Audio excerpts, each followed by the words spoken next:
आपके साथ Shabnam. Iran Israel का युद्ध तो समाप्त हो गया, लेकिन इजराइल के एक मैप ने मुस्लिम देशों की मुश्किलें बढ़ा दी हैं और मुस्लिम देश उस मैप को देखकर भड़क गए हैं। ये मैप है द ग्रेटर इजराइल का मैप, जिसको नेतन्याहू की तरफ से जारी किया गया और इसमें इच्छा जता दी गई कि कुछ जो इलाके हैं, देश हैं, उनके जो हिस्से हैं वो इजराइल के हिस्से हैं और इन्हें अब वापस लेने की कवायद शुरू हो जानी चाहिए। जैसे ही ये बात सामने आई, वैसे ही सऊदी अरब से लेकर ईरान, इराक, तमाम लेबनान, जॉर्डन सब भड़क उठे, सब ने इजराइल को घेरना शुरू कर दिया। खबर यह है कि 1967 में 6 दिनों का युद्ध हुआ था। इस दौरान इजराइल ने गाजा, सिनाई, गोलान हाइट्स, पूर्वी यरूशलेम और वेस्ट बैंक को जीत लिया था। अब ऐसे में कुल मिलाकर कहा जा रहा है कि फिर से इन इलाकों को अपने अंडर लेने के लिए नेतन्याहू ने इच्छा जता दी है और ऐसे में मुस्लिम देशों की मुश्किलें बढ़ गई हैं और उन्होंने सीधे चेतावनी दे दी है कि अगर ऐसा होता है तो अस्थिरता बढ़ेगी, अशांति फैलेगी। इसी पर चर्चा के लिए मेरे साथ मौजूद है मेरे सहयोगी अभिषेक। जिस तरीके से ग्रेटर इजराइल का एक मैप सामने आता है, उसमें इराक के, ईरान के, तुर्की के तमाम इलाकों को इजराइल द्वारा अपना बताया जाता है और अब कब्जे की भी इच्छा जता दी जाती है। मुस्लिम देश भड़के हुए हैं, आगे क्या होने वाला है? देखिए शबनम, ये लड़ाई आज की लड़ाई नहीं है। जब फर्स्ट वर्ल्ड वॉर के दौरान 1917 से 18 में ब्रिटेन के कहने पर एक समझौता हुआ, उस बेल्फोर डिक्लेरेशन हुआ, उसके तहत इजराइल मतलब फिलिस्तीन में यहूदियों को बसाया गया। तभी से लड़ाई चली आ रही है। वहाँ जो मुसलमान रहने वाले थे या जो अरब्स थे, उनका कहना था कि ऑटोमन साम्राज्य की हिस्सा है, ज़मीन है, इस पर यहूदियों को नहीं बसाया जा सकता। लेकिन मेन जो लड़ाई है वो 1948 से शुरू होती है, जब यूएन के द्वारा मान्यता दी जाती है इजराइल को। भारत भी उसमें एक ऐसा देश था जिसने इजराइल को मान्यता दी थी।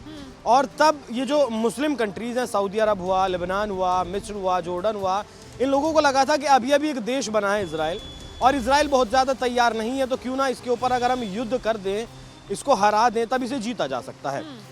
तो उस वक्त युद्ध हुआ, 4-5 देशों ने मिलकर, 5 देशों ने उसके ऊपर मिलकर युद्ध किया। शुरुआत में हालांकि सऊदी अरब में थोड़ा सा बढ़त बनाई थी, लेकिन नतीजा ये हुआ कि पांचों के पांचों देशों को इजराइल ने हरा दिया।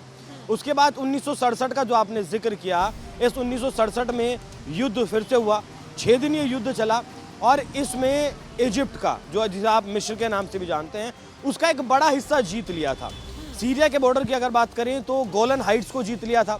यरूशलेम वाला हिस्सा इजराइल के कब्जे में आ गया था। बाकी जो गाजा वाला, वेस्ट बैंक वाला जो हिस्सा था, गाजा वाला हिस्सा था, वो कब्जे में आ गया था। हालांकि उसके बाद यूएन ने इस मामले में इंटरफेयर किया था और उन ज़मीनों को वापस दिलवाने का काम किया था। हालांकि फिर भी थोड़ा थोड़ा हिस्सा, कुछ सीमाएं ज़रूर इजराइल ने बढ़ा ली थी। और अगर उस वक्त की बात करें तो इजराइल एक बहुत बड़ा देश हो गया था, क्योंकि 3 देशों से 4 देशों जो उसकी सीमा लगती है, उन सभी की सीमाओं में उसने इजराइल ने कब्जा कर लिया था। अब एक बार फिर से इस मैप का वापस आना, ये कहीं ना कहीं ईरान को एक संदेश है, ये कहीं ना कहीं उन मुस्लिम देशों को एक संदेश है जो मुस्लिम देश इस वक्त खिलाफत कर रहे हैं। अभी ये बात क्यों सामने आई, उस बात को समझिए पहले आप। अभी ये बात भी समझाइए कि सबसे ज्यादा तुर्की की मुश्किलें क्यों बढ़ रही हैं, क्यों तुर्की घबराया हुआ है?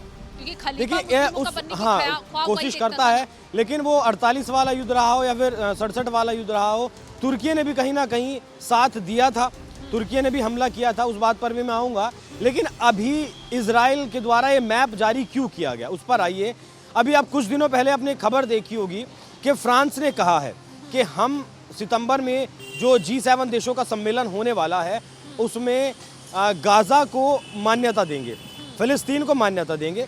जबकि उसमें बस शर्त ये रखी गई है कि हमास जो पल रहा है गाज़ा में, उसे अपने हथियार छोड़ने होंगे, उसकी जो आर्मी है उसे सरेंडर करना होगा, और जो वेस्ट बैंक का हिस्सा है और गाज़ा का हिस्सा मिलकर फिलिस्तीन बनाते हैं। हालांकि दोनों देशों में बहुत डिफरेंस हैं। एक दूसरे हमास का जो आतंकी संगठन है, वो वेस्ट बैंक में जो सरकार चलती है उसका समर्थन नहीं करते हैं, उसके खिलाफ रहते हैं, दोनों एक दूसरे के खिलाफ रहते हैं। लेकिन फ़िलिस्तीन की जब बात होती है तो वेस्ट बैंक का जो हिस्सा है उसकी ही गवर्नमेंट से, या वहाँ जो सरकार है, वहाँ जो नेतृत्व करता है, उन्हीं से दुनिया बात करती है। हमास से बात नहीं करती है, गाज़ा से बात नहीं करती है।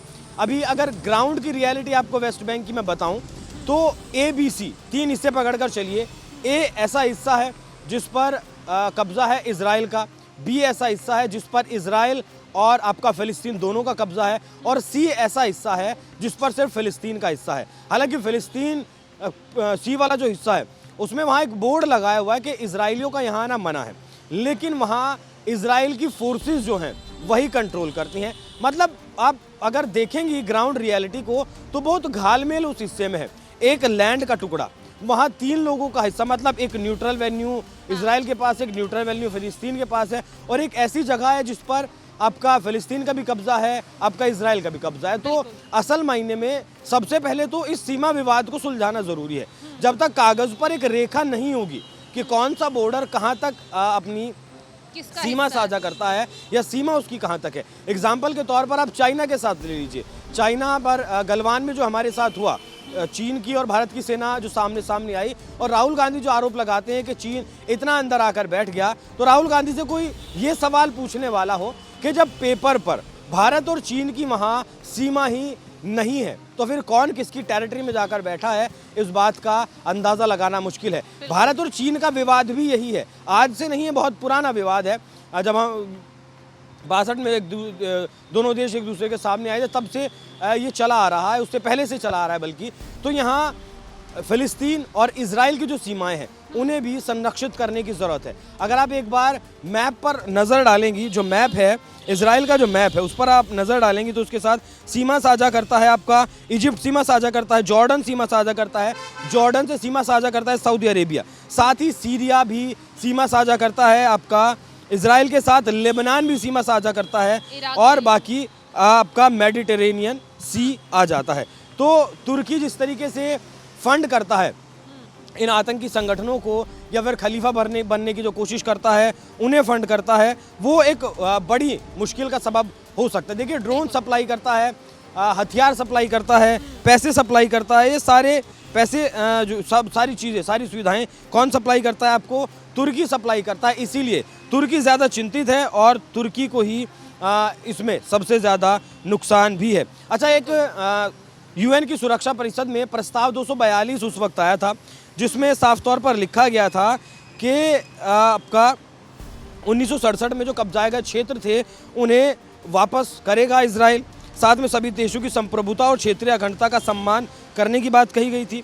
फिलिस्तीन शरणार्थी समस्या के न्यायपूर्ण समाधान की वकालत की गई थी, और ये प्रस्ताव अरब इजराइल संघर्ष को हल करने के आधार पर बनाया गया था। हालांकि यूएन लगातार इसमें इंटरफेयर करता है और इजराइल को अपनी सीमाओं का विस्तार करने नहीं देता है। अगर यूएन इस मामले में बीच में ना रहे तो इजराइल जो 67 में उसने जीता था वो तो विस्तार करता ही, उसके बाद भी वो लगातार विस्तार इसमें करता रहता। शब्द तो जिस तरीके से अब ग्रेटर इजराइल के मैप की बात दोबारा से उखड़कर सामने आ गई है, वो कहीं ना कहीं विवाद खड़ा कर रही है और मुस्लिम देशों की घबराहट बढ़ा रही है। अब आपको एक चीज और बता दें, ग्रेटर इजराइल में जिन देशों के एरिया का जिक्र किया गया है उसमें कौन कौन से देश हैं? जॉर्डन है, सीरिया है, इराक है, ईरान है, फलस्तीन है, सऊदी अरब है, लेबनान और तुर्की।